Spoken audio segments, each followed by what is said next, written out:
Harry Potter and the Sorcerer's Stone by J.K. Rowling. Chapter 1. The Boy Who Lived. Mr. and Mrs. Dursley of number 4 Privet Drive were proud to say that they were perfectly normal. Thank you very much. They were the last people you'd expect to be involved in anything strange or mysterious because they just didn't hold with such nonsense. Mr. Dursley was the director of the firm called Grunnings, which made drills. He was a big, beefy man with hardly any neck, and although he did have a very large mustache, Mrs. Dursley was thin and blonde and had nearly twice the usual amount of neck, which came in very useful as she spent much of her time craning it over garden fences, spying on the neighbors. The Dursleys had a small son called Dudley, and in their opinion there was no finer boy anywhere. The Dursleys had everything they wanted, but they also had a secret, and their greatest fear was that somebody would discover it. They didn't think they could bear it if anyone found out about the Potters.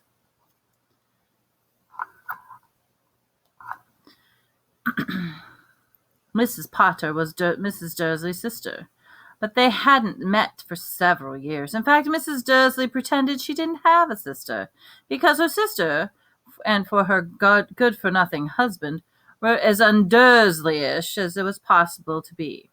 The Dursleys shuddered to think what the neighbors would think and say if the Potters arrived in the street. The Dursleys knew that the Potters had a small son too, but they had never seen him. This boy was another good reason for keeping the Potters away. They didn't want Dudley mixing with a child like that. When Mr. and Mrs. Dursley woke up on the dull gray Tuesday morning, our story starts. There was nothing about the cloudy sky outside to suggest that strange, mysterious things would soon be happening all over the country. Mr. Dursley hummed as he picked out his most boring tie for work, and Mrs. Dursley gossiped away happily as she wrestled her screaming Dudley into his high chair. None of them noticed the large, tawny owl fluttering past the window. At 8:30, Mr. Dursley picked up his briefcase, pecked Mrs. Dursley on the cheek, and tried to kiss Dudley goodbye, but missed because Dudley was now having a tantrum and throwing his cereal at the walls. "Little tyke," shorted Mr. Dursley. And he left the house. He got into his car and backed out of number 4's drive. It was on the corner of the street where he noticed the first sign of something peculiar, a cat reading a map. For a second, Mr. Dursley didn't realize that what he had seen. Then he jerked his head around to look again. There was a tabby cat standing on the corner of Privet Drive. But there wasn't a map in sight. What could he have been thinking of? It must have been a trick of the light.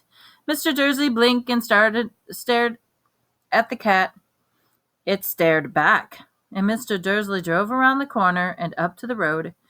As he watched the cat in his mirror, it was now reading the sign that said Privet Drive. No! Looking at the sign, cats couldn't read maps or signs.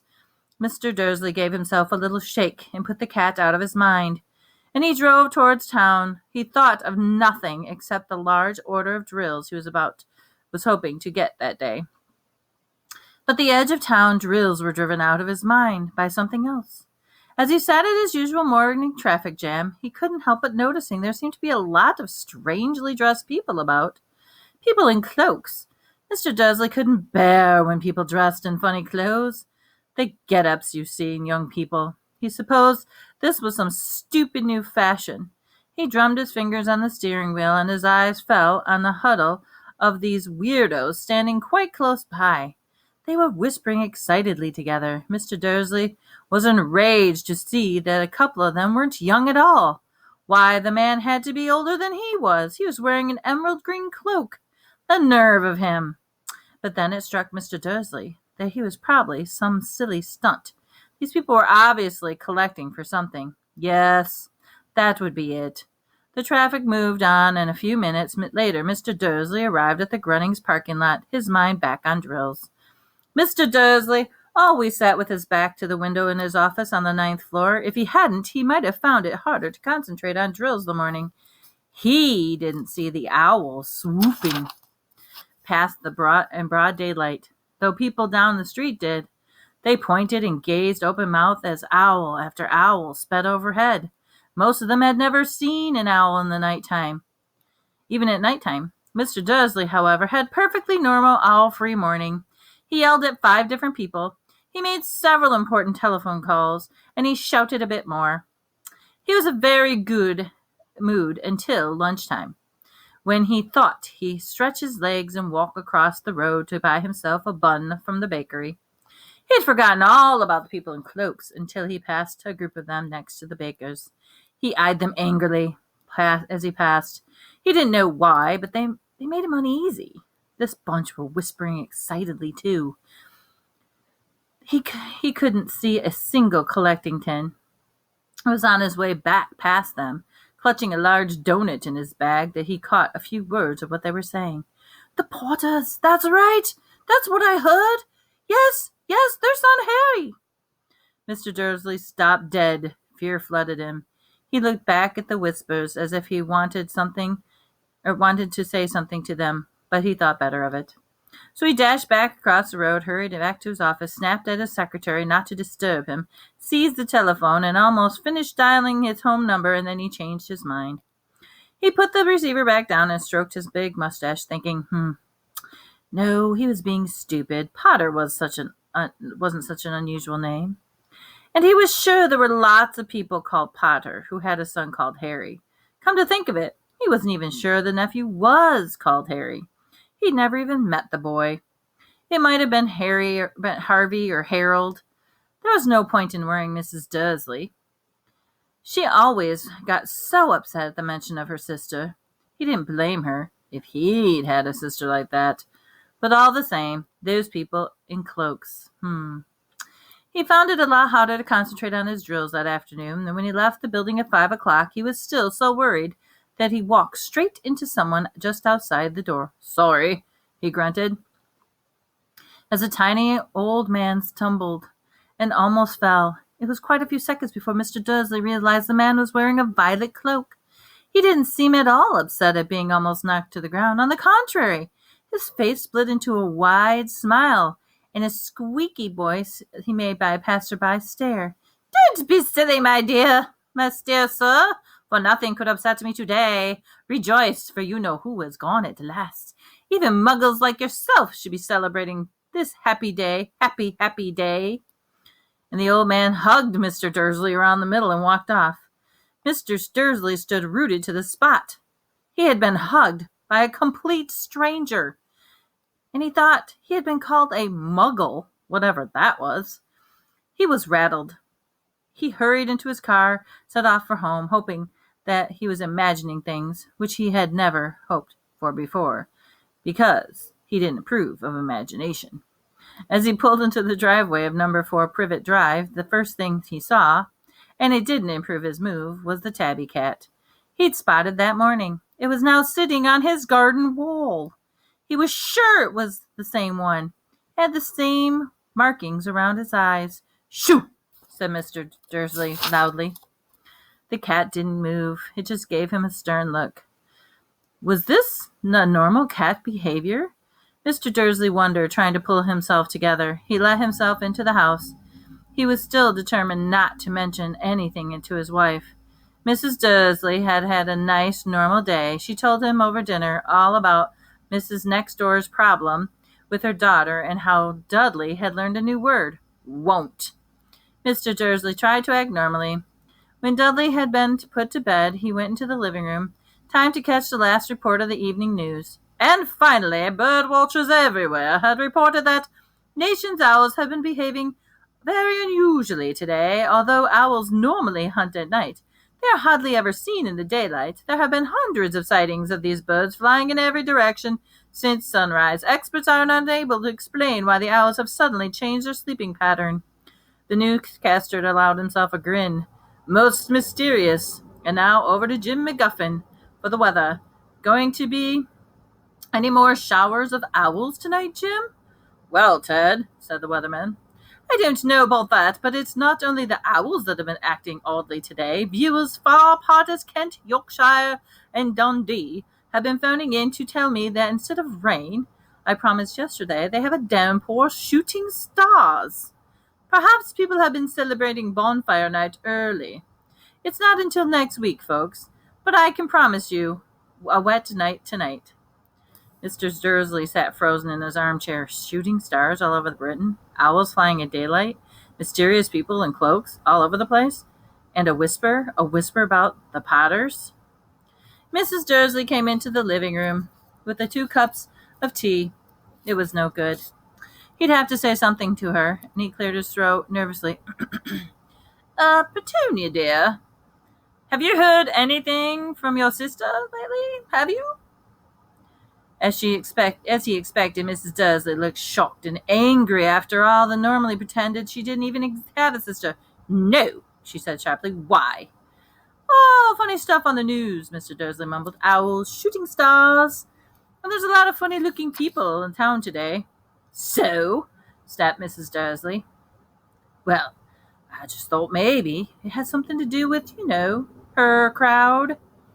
Mrs. Dursley sipped her tea through her pursed lips. Mr. Dursley wondered whether he dared to tell her that he heard the name Potter, and he decided he didn't dare. Instead, he said as casually as he could, their son. He'd be about Dudley's age right now, wouldn't he? I suppose so, said Mrs. Dursley stiffly. What's his name again? Howard, is it? Harry. Nasty common name, if you ask me. Oh, yes, said Mr. Dursley, his heart sinking horribly. Yes, I quite agree. He didn't say another word on the subject, and he went upstairs and went to bed. And Mrs. Dursley was in the bathroom. Mr. Dursley crept to the bedroom window and peered down in the front garden. The cat was still there. It was staring down Privet Drive, as though it were waiting something. Was he imagining things? Could all of this have anything to do with the Potters? And if it did, if it got out that they were related to a pair of, well, he didn't want to bear it. He didn't want to think about it. He could bear it. The Dursleys got into bed. Mrs. Dursley fell asleep quickly, but Mr. Dursley lay awake, turning it all over in his mind. His last comforting thought as he fell asleep, that even if the Potters were involved, there was no reason for them to come near him or Mrs. Dursley. The Potters knew very well that he and Petunia thought about them and their kind. He couldn't see how Petunia could get mixed up in anything that might be going on. He yawned, turned over. It couldn't affect them. Oh, how very wrong he was. Mr. Dursley might have been drifting into an uneasy sleep, but the cat on the wall outside was showing no sign of sleepiness. It was sitting as still as a statue, its eyes fixed unblinkingly on the far corner of Privet Drive. It didn't so much quiver when a car drove its door slammed in the next street, nor when the owls swooped overhead. In fact, it was nearly midnight before the cat moved at all. A man appeared on the corner. The cat had been watching and appeared so suddenly and silently that you'd have thought he'd just popped out of the ground. The cat's tail twitched and its eyes narrowed. Nothing like this man had never been seen on Privet Drive. He was tall, thin, very old, judging by his silver hair and his beard, which was both long enough to tuck into his belt. He was wearing long robes, a purple cloak, swept the ground, and high-heeled buckled boots. His blue eyes were light, bright, and sparkling behind half-moon spectacles, and his nose was very long and crooked, as though it had been broken at least twice. This man's name was Albus Dumbledore. Albus Dumbledore didn't seem to realize that he had just arrived in a street where everything, from his name to his boots, were unwelcome. He was busy rummaging through his cloak, looking for something, but he didn't seem to realize he'd been being watched because he looked up suddenly at the cat, which was still staring at him from the other end of the street. For some reason, the sight of the cat seemed to amuse him, and he chuckled and muttered, I should have known. He found that what he was looking for inside his pocket. It seemed to be a silver cigarette lighter. He flicked it open, held it up in the air, and clicked. The nearest street lamp went out with a little pop, and he clicked again. The next lamp flickered, into darkness. 12 times he clicked the put-outer until the only lights left on the whole street were 2 tiny pinpricks in the distance, which were the eyes of the cat watching him. If anyone looked out of their window, now even beady-eyed Mrs. Dursley, they wouldn't be able to see anything that was happening down on the pavement. Dumbledore slipped the put-outer back inside his cloak and sat down on the street toward number 4. And when he sat down on the wall next to the cat, he didn't look at it, but after a moment he spoke to it. "Fancy seeing you here, Professor McGonagall." He turned and smiled at the tabby, but it had gone. Instead, he was smiling at a rather severe-looking woman who was wearing square glasses exactly the shape of the markings the cat had around his eyes. She, too, was wearing a black cloak, an emerald green one. Her eyes, her black hair, was drawn into a tight bun. She looked distinctly ruffled. "How did you know it was me?" "Oh, my dear Professor, I've never seen a cat sit so stiffly." "You'd be stiff, too. You've been waiting on the brick wall all day," said Professor McGonagall. "All day? When you could have been celebrating. I must have passed a dozen feasts and parties on my way here." Professor McGonagall stiffened angrily. "Oh, yes, everyone's celebrating all right," she said impatiently. "You'd think they'd be a bit more careful, but no. Even the Muggles have noticed something is going on. It was on their news." She jerked her head back at the Dursleys' dark living room. "I heard it. Flocks of owls shooting stars. Well, they're not completely stupid. They're bound to notice something. Shooting stars down in Kent. I'll bet that was Dudley Diggle. He never had much sense." "Ah, you can't blame them," said Dumbledore gently. "We've got precious little to celebrate for 11 years. "I know that," said Professor McGonagall irritably. "But that's no reason to lose our heads. People are being downright careless. Out of the streets, in broad daylight, even dressed not in Muggle clothes, swamping rumors." She threw her head sharp sideways at a glance at Dumbledore, as he was hoping he was going to tell her something, but he didn't. So she went on. "A fine thing it would be if it were on the very day you-know-who seems to have disappeared at last, the Muggles found out about us all. I suppose he really has gone, Dumbledore?" "It certainly seems so," said Dumbledore. "Oh, we have much to be thankful for. Would you care for a lemon drop?" "A what?" "A lemon drop. They're a kind of Muggle tweet I'm rather fond of." "No, thank you," said Professor McGonagall coldly, as though she didn't think the moment for lemon drops. "As I say, even if you know who has gone—" "Oh, my dear Professor, surely a sensible person like yourself can call him by his name. All this you-know-who nonsense. For 11 years I've been trying to persuade people to call him by his proper name, Voldemort."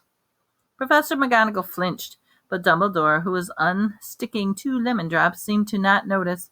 "It all gets so confusing if we keep saying you-know-who. I've never seen any reason to be frightened of saying Voldemort's name." "Oh, I know you haven't," said Professor McGonagall, sounding half exasperated, half admiring. "But you're different. Everyone knows you're the only one you know who is all right, Voldemort is frightened of." "Oh, you flatter me," said Dumbledore calmly. "Voldemort had powers I will never have. Only because you're too, noble to use them. It's lucky it's dark. I haven't blushed so much since Madame Pomfrey told me she liked my new earmuffs." Professor McGonagall shot him a sharp look. Dumbledore said, "The owls are nothing next to the rumors that are flying around. You know what everyone's saying about them. He disappeared. What about what finally stopped him?" Seems that Professor McGonagall had reached the point where it was most anxious to discuss the real reason she had been waiting on a cold, hard wall all day. For neither the cat nor as a woman had she fixed Dumbledore with such a piercing stare as she did now. It was plain that whatever everyone was saying, she was not going to believe it until Dumbledore told her it was true. Dumbledore, however, choosing another lemon drop, did not answer. "What they are saying," she pressed on, is that last night Voldemort turned up at the Godric's Hollow. He went to find the Potters. The rumor has it that Lily and James, are they dead? Professor Dumbledore bowed his head. Professor McGonagall gasped. Lily and James? Oh, I can't believe it. I don't want to believe it. Oh, Albus. Dumbledore reached out and patted the shoulder. I know, he said heavily. Professor McGonagall's voice trembled as she went on. That's not all. They're saying that he tried to kill the Potter's son, Harry. But he couldn't. He couldn't kill that little boy.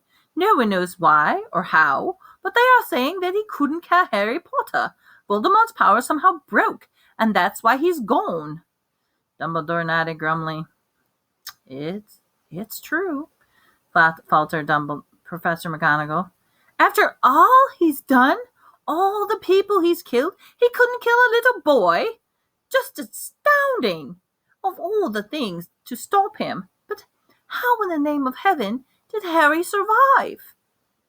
We can only guess, said Dumbledore. We may never know. Professor McGonagall pulled out a lace handkerchief and dabbed her eyes beneath her spectacles. Dumbledore gave a great sniff as he looked at the golden watch from his pocket and examined it. It was a very old watch. It had 12 hands, but no numbers.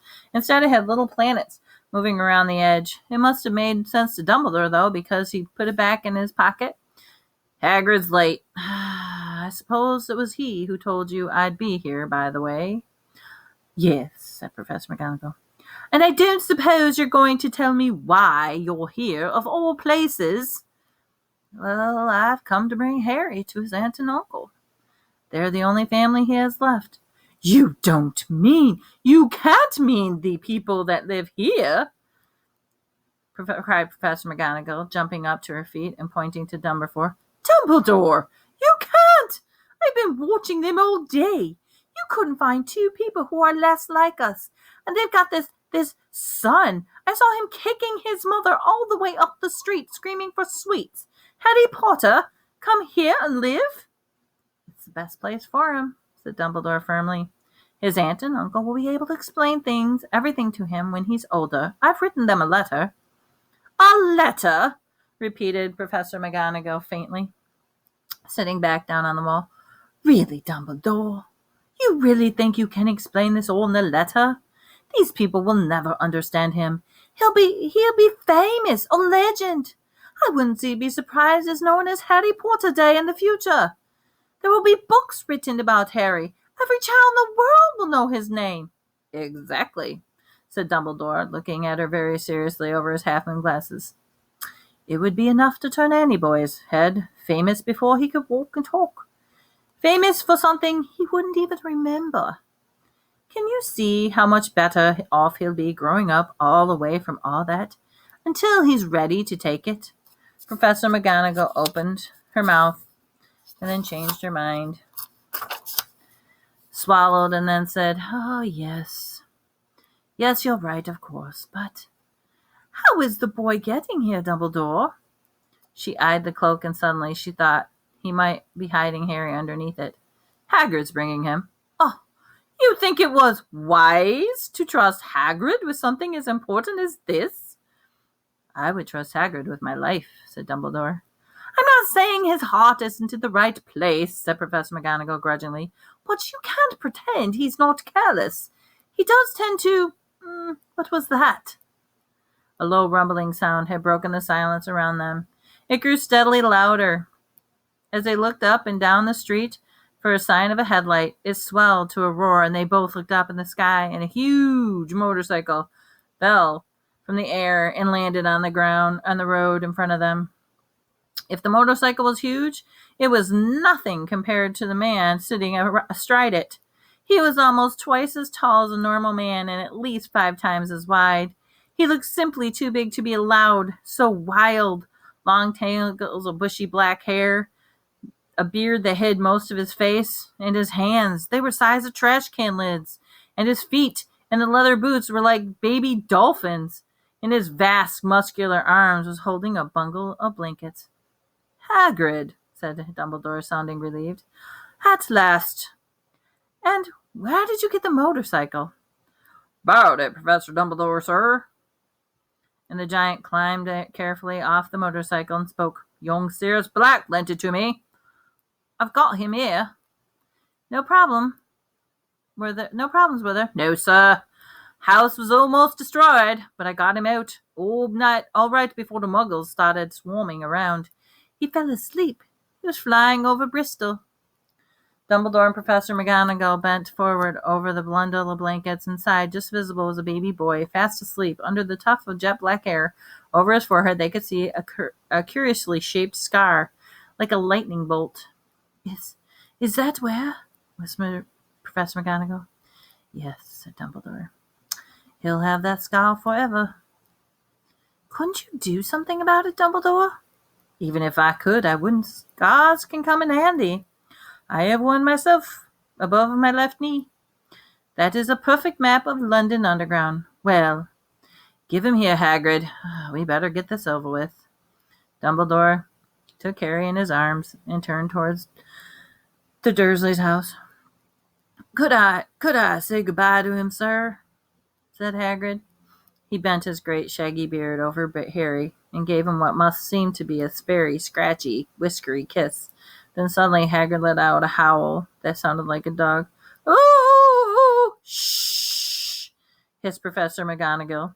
You'll wake the muggles! Sorry, sobbed Hagrid, taking out a large spotted handkerchief, burying his face in it. But I could stand it. Lily and James dead.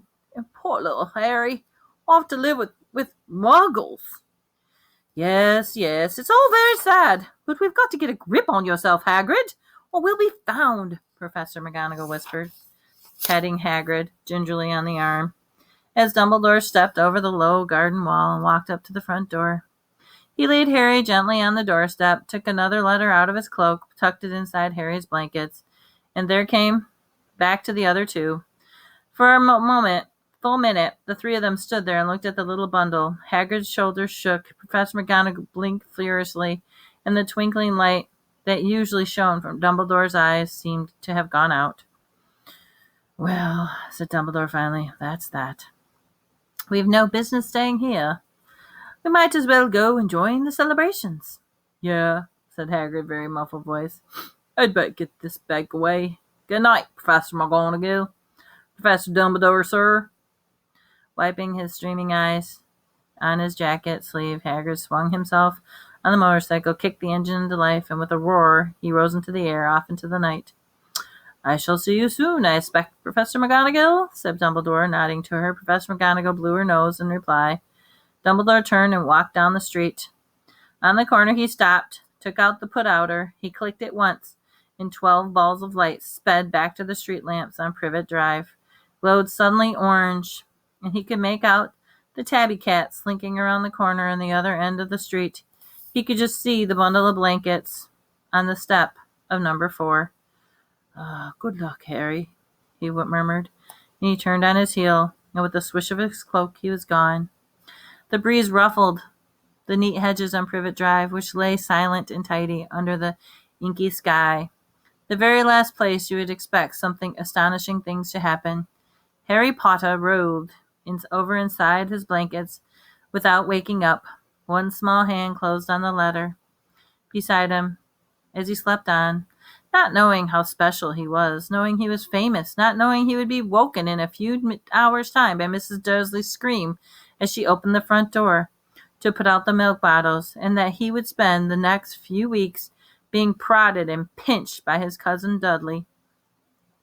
He couldn't know that was very moment people meeting in secret all over the country were holding up their glasses and all saying in hushed voices, "To Harry Potter, the boy who lived."